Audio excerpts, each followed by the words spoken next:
औज़ुबिल्लाहि बिस्मिल्लाहिर्रहमानिर्रहीम। अस्सलाम वालेकुम दोस्तों, वसीम राजपूत लाल एज़ ऑनलाइन में हाज़िर खिदमत। आज का जो टॉपिक है जिस पर हम डिस्कशन करेंगे वो है हक़ शुफ़ा। हक़ शुफ़ा को और कानून कानून क्या कहता है इस बारे में। दोस्तों, हक़ शुफ़ा को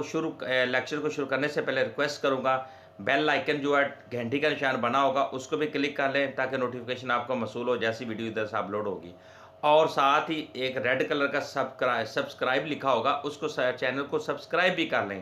ताकि मज़ीद मेरी नई आने वाली जो वीडियो है कानूनी रहनुमाई है आप तक पहुंचती रहे। यह खिदमत खलक है, इंशाल्लाह मैं खिदमत खलक करता रहूँगा। एक आम आवाम का चैनल, आम लोगों का चैनल है। हक़ शुफ़ा दोस्तों इस्लाम में दिया गया है हमसायों और रिश्तेदारों, नेबर्स और रिलेटिव्स के लिए एक हक़, जिसके तहत कोई भी शख्स अगर अपनी ज़मीन बेचेगा तो इसकी ख़रीदारी का जो हक़ होगा वो सिर्फ पहले नेबर्स का होगा, हमसायों का होगा और रिश्तेदारों का होगा। दोस्तों, इस हक़ की मंतक ये है कि रिश्तेदारों के का पर्दे का ख्याल रखा जाए, उनकी एक पर्दा का ख्याल रखा जाए, उनको जो एक सिगरेट प्रॉब्लम है, उनका एक राज है, उसको एक राज रखा जाए और पर्दा नशीन लोगों के लिए मसाइल पैदा ना हो। अगर कोई शख्स ज़मीन बेच रहा है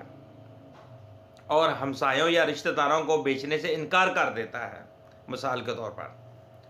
तो हमसाये हक़ शुफ़ा का मुकदमा दायर कर सकते हैं। रिश्तेदार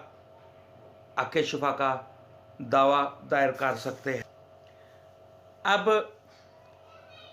अब अदालत फ़रोख्तगी यानी कि अमल को सेल, प्रॉपर्टी का जो वो सेल कर रहा है बंदा, उसको फ़रोख्त कर रहा है, उसके अमल को मुअत्तल करके ज़मीन मालिक और ख़रीदार को अदालत में तलब करने के अहकाम जारी कर सकती है। अगर जो बेचने वाला प्रॉपर्टी, अपनी प्रॉपर्टी बेचने वाला बंदा, वो अगर किसी थर्ड पर्सन को सेल कर देता है, अपने पड़ोसी को सेल नहीं कर, तो क्या उस वक़्त फिर वो जो पड़ोसी होगा वो हक़ शुफ़ा का दावा अदालत में फ़ाइल करेगा और कहेगा जनाब ये प्रॉपर्टी मेरे ज़मीन के साथ लगती है और इसको मैंने कहा था ये मुझे सेल कर दें और इसने मुझे इनकार कर दिया और किसी दूसरी पार्टी को, किसी गैर को उसने, जिसका इससे तल्लक भी नहीं है, बहुत दूर है, यानी कि ये मेरी तो दीवार के साथ दीवार मिलती थी इसके साथ, तो लिहाजा ये मुझे प्रॉपर्टी दी जाए, वो दावा कर, फिर अदालत उसमें ख़रीदार को भी और ज़मीन का जो मालिक है उसको भी तलब करने के अहकामात जारी कर सकती है।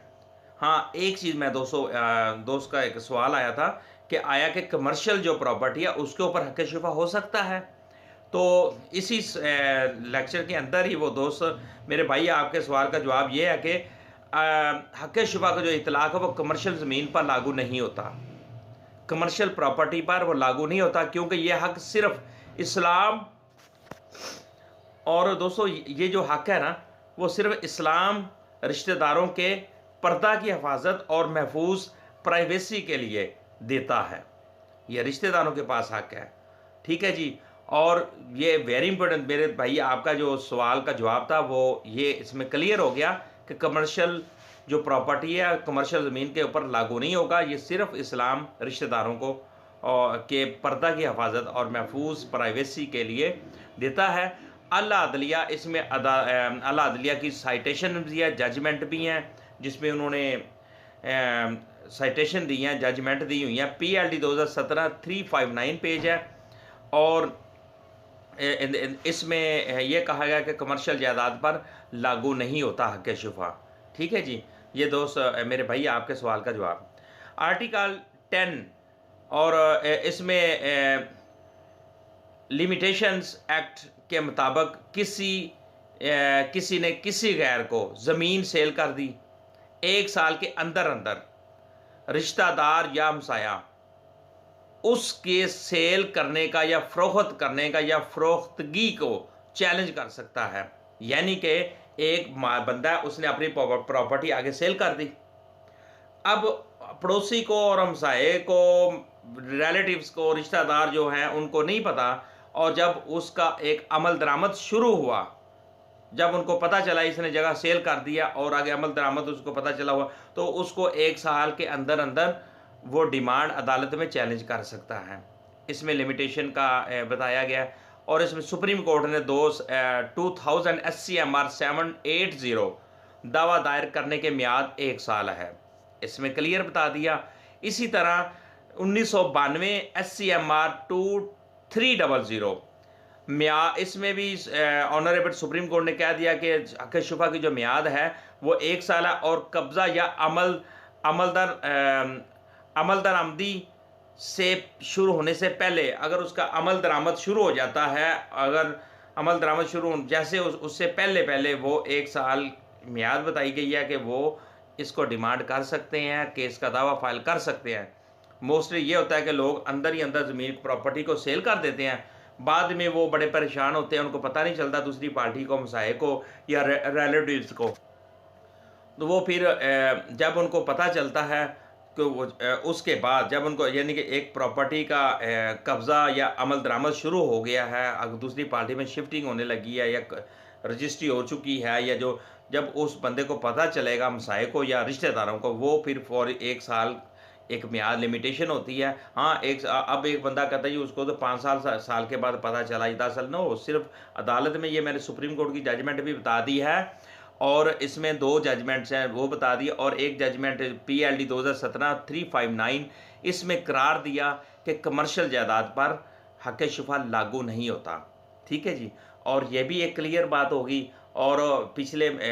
दोस्त का जो सवाल था वो भी हो गया। फिर उसके आर्टिकल जो लिमिटेशन एक्ट का जो आर्टिकल 10 है के मुताबिक किसी ने किसी गैर को ज़मीन सेल के 1 साल के अंदर अंदर रिश्तेदार या हमसाए फरोख्तगी को चैलेंज कर सकते हैं,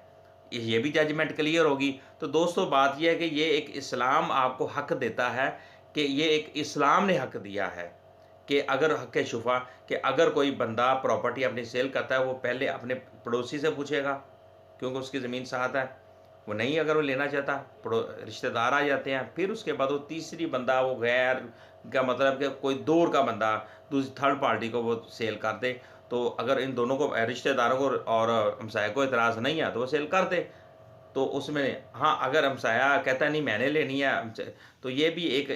इस्लाम भी चीज़ की इजाज़त देता है कि जब भी इस तरह का कोई करो तो कम अज़ कम अगले बंदे को, जो पहले पड़ोसी का हक़ होता है, तो फिर यानी कि अगले बंदे का हक़ है। हमारे और हमसायों के बहुत ज़्यादा हकूक़ हैं, अगर उनको डीपली अगर उसको पढ़ें, अगर स्टडी करें, देखें, इस्लाम में हमसायों के बहुत ज़्यादा हकूक़ हैं। तो दोस्तों ये एक छोटा सा हक़ शुफ़ा का दोस्त का मैसेज था, उसमें मैंने टोटल डिटेल बता दी, हक़ शुफ़ा क्या होता है, क्यों होता है, कमर्शियल चीज़ों पे होता है या नहीं, ये सारी इसमें बता दी। तो दोस्तों मुझे अपनी दुआ में याद रखिएगा, जहाँ रहें सलामत रहें, अल्लाह ताला आपको खुश रखे, आपके रिज़्क़ में इज़ाफ़ा फ़रमाए। अस्सलामु अलैकुम।